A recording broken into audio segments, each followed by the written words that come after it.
సరిగ్గా ఏడాది క్రితం ఈరోజు కూటమి ప్రభుత్వం చంద్రబాబు నాయుడు గారి నేతృత్వంలో ప్రమాణ స్వీకారం చేసింది.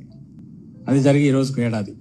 బహుశా సాధారణంగా ఒక ప్రభుత్వం తర్వాత ఒక ప్రభుత్వం వచ్చినప్పుడు కొద్దిగా తేడాలు అటు ఇటుతో ప్రభుత్వం అనేది ఒక మామూలు దీనిగా జరుగుతూ ఉంటుంది పాలనా వ్యవహారాలు. కానీ 2019-24 మధ్య ఇంతే ల్యాండ్ స్లైడ్ విక్టరీతో ఇంతకంటే ఎక్కువ, ఎందుకంటే ఒకే పార్టీ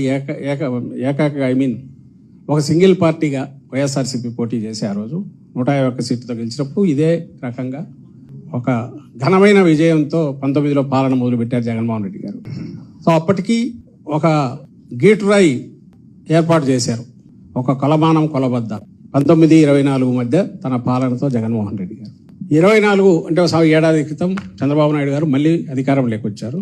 3 పార్టీలు కలిసి అత్యంత భారీ మెజారిటీతో అధికారంలోకి వచ్చాడు. 3 పార్టీలు కలిసి. అప్పటి నుంచి ఈ సంవత్సరం అయింది. ఇప్పుడు సహజంగానే జగన్మోహన్ రెడ్డి గారి పాలనలో తొలి ఏడాది, చంద్రబాబు నాయుడు గారి పాలనలో తొలి ఏడాది ఎట్లుంటుందనేది కంపారిజన్ రాష్ట్ర ప్రజలందరూ గమనిస్తున్నారు. మేధావులు, విశ్లేషకులు కూడా దాన్ని అనలైజ్ చేస్తున్నారు.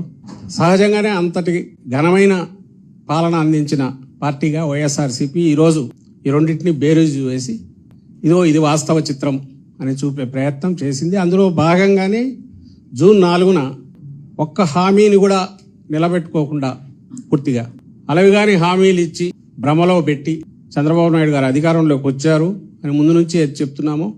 ఆచరణలో అదే జరగడం, పైగా ఎక్కడ గొంతు పెగలకుండా, నోరెత్తకుండా, క్వశ్చన్ చేయకుండా అన్ని గొంతుకలను రెడ్ బుక్ పాలన పేరుతో, రాజ్యాంగం పేరుతో తొక్కి పెట్టడం, ఈ రెండు, దాంతోపాటు ఆ మాటున అవినీతికి అడ్డగోలుగా తెరలేపడం పైనుంచి కింది వరకు. ఇవి జరుగుతున్నాయి అంటున్నాం. జరుగుతూ సంవత్సరం కూడా అయిపోయింది. సో ఏడాది సందర్భంగా వాళ్ళు పెట్టుకున్నట్టున్నారు ఈరోజు మాది బ్రహ్మాండమైన సుపరిపాలన అని. ఎంతటి చీకటి పాలన, ఎంతటి దుష్పరిపాలన అని చెప్పడానికి విత్ ఎగ్జాంపుల్స్తో, విత్ కలర్ ఫోటోస్తో సహా ఈరోజు వైఎస్ఆర్ కాంగ్రెస్ పార్టీ ప్రజల ముందుకు ఈ పుస్తకం తీసుకొచ్చింది.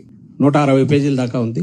దీంట్లో కాంట్రాస్ట్ జగన్ అంటే నమ్మకం, చంద్రబాబు అంటే మోసం